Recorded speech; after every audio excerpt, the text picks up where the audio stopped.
anak-anak semua, jumpa lagi dengan saya dalam channel TV Puli.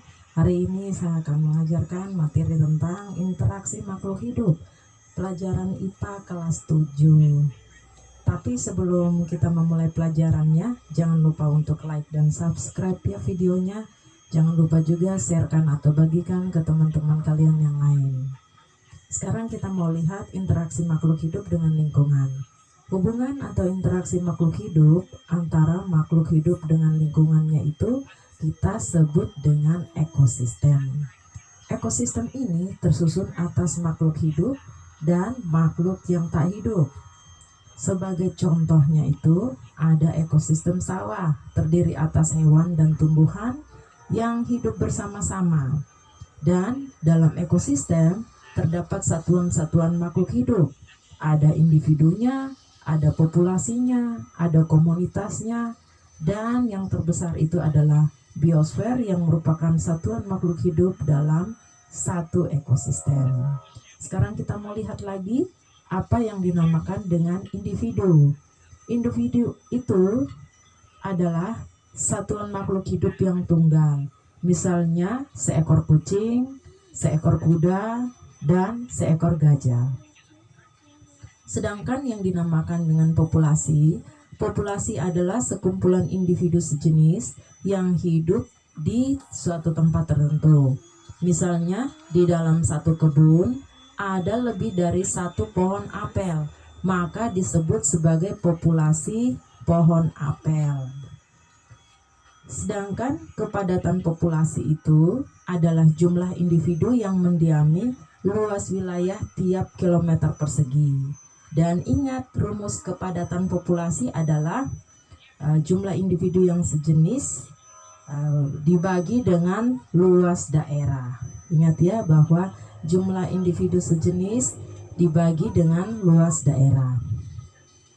Komunitas adalah beberapa populasi berbeda yang mendiami tempat atau wilayah tertentu. Contohnya adalah di sebuah kebun terdapat populasi semut, populasi belalang, dan populasi rumput. Seluruh populasi di dalam kebun itu yang disebut dengan komunitas. Sekarang yang dimaksud dengan ekosistem adalah interaksi antara makhluk hidup dengan lingkungan abiotiknya. Dan ekosistem terdiri atas komponen biotik dan komponen abiotik. Sekarang kita mau lihat bahwa di dalam komponen biotik itu berdasarkan fungsinya itu dibedakan menjadi beberapa bagian. Yang pertama itu ada produsen. Apa itu produsen, anak-anak? Produsen adalah organisme yang biasanya merupakan tumbuhan. Produsen dapat dibedakan menjadi tumbuhan autotrof atau tumbuhan yang dapat membuat makanannya sendiri melalui proses fotosintesis, dan tumbuhan heterotrof atau tumbuhan yang sama sekali tidak dapat membuat makanannya sendiri. Lalu ada komponen berikut yaitu konsumen. Konsumen merupakan makhluk hidup yang tidak dapat membuat makanannya sendiri, sehingga membutuhkan makanan yang didapatnya dari makhluk hidup lain. Konsumen berdasarkan jenis makanannya itu dibedakan menjadi herbivora, karnivora, omnivora, dan detrivora. Lalu ada yang namanya dekomposer. Dekomposer itu merupakan organisme yang berperan untuk menguraikan makhluk hidup yang lain yang telah mati. Dekomposer itu terdiri atas jamur, saprofit, dan juga bakteri. Ekosistem dibedakan menjadi 3 berdasarkan cara terbentuknya, yaitu ekosistem alami, ekosistem suksesi, dan ekosistem buatan. Anak-anak, kita sambung lagi ya. Ekosistem abiotik dalam ekosistem itu berupa air, lalu ada suhu, ada tanah, ada kelembapan, ada cahaya matahari, dan ada udara. Sekarang kita mau lihat lagi jenis-jenis interaksi antara organisme itu meliputi hubungan apa-apa saja. Ternyata ada hubungan simbiosis. Simbiosis sendiri dibagi atas simbiosis mutualisme, simbiosis parasitisme, simbiosis komensalisme, lalu ada hubungan predasi, ada antibiosis, dan hubungan kompetisi. Sekarang kita mau lihat lagi apa yang dimaksud dengan simbiosis mutualisme. Simbiosis mutualisme itu merupakan suatu hubungan antara dua jenis individu yang saling memberikan keuntungan satu sama lain. Contohnya kerbau dengan burung jalak. Sedangkan simbiosis komensalisme merupakan hubungan interaksi antara dua jenis individu yang memberikan keuntungan kepada salah satu pihak, tetapi pihak yang lain itu tidak mendapatkan kerugian. Misalnya terjadi pada ikan remora dengan ikan hiu. Lalu ada simbiosis parasitisme. Apa itu anak-anak? Parasitisme itu merupakan hubungan dua jenis individu yang memberikan keuntungan kepada salah satu pihak dan kerugian pada pihak yang lain. Misalnya tanaman tali putri dengan inangnya. Lalu ada hubungan yang disebut sebagai predasi. Predasi itu adalah hubungan antara predator atau hewan pemangsa dengan yang dimangsa.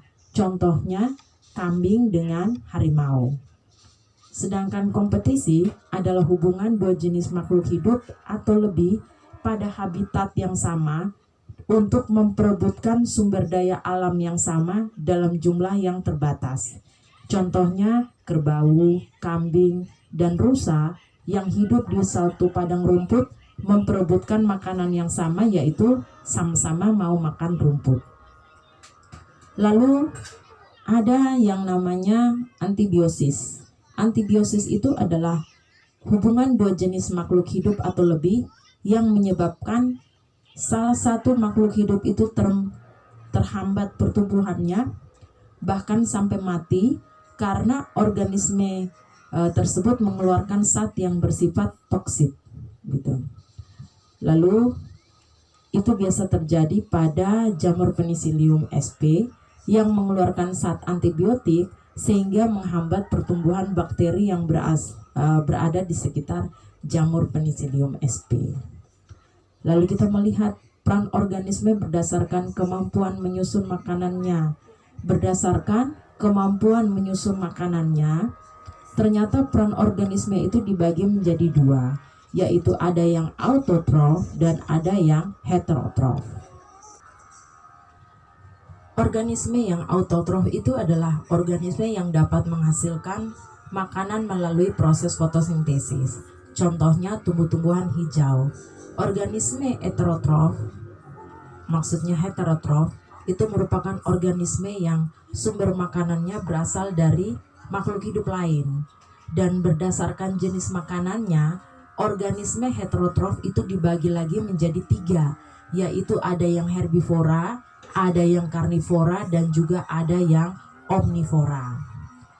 Lalu interaksi antara makhluk hidup dalam hal perpindahan materi dan energi biasanya terjadi pada rantai makanan, jaring-jaring makanan, dan piramida makanan. Rantai makanan merupakan peristiwa memakan dan dimakan dengan urutan tertentu dan arah yang tertentu pula. Sedangkan jaring-jaring makanan merupakan sekumpulan rantai makanan yang saling berhubungan. Sedangkan yang dinamakan dengan piramida makanan itu menunjukkan perbandingan jumlah produsen, konsumen pertama sampai konsumen puncak dalam suatu ekosistem. Ya anak-anak, bagaimana kalian sudah sangat paham dengan materi interaksi makhluk hidup pada hari ini? Mudah-mudahan kalian memahami ya. Kalau belum memahami, kalian boleh memberikan komentar di bawah videonya. Dan jangan lupa untuk like dan subscribe dan juga bagikan kepada teman-teman kalian yang lainnya. Oke, selamat belajar dan kita akan bertemu lagi pada episode-episode mendatang. Tentu saja dengan pelajaran-pelajaran IPA yang lebih menarik lagi. Sampai jumpa.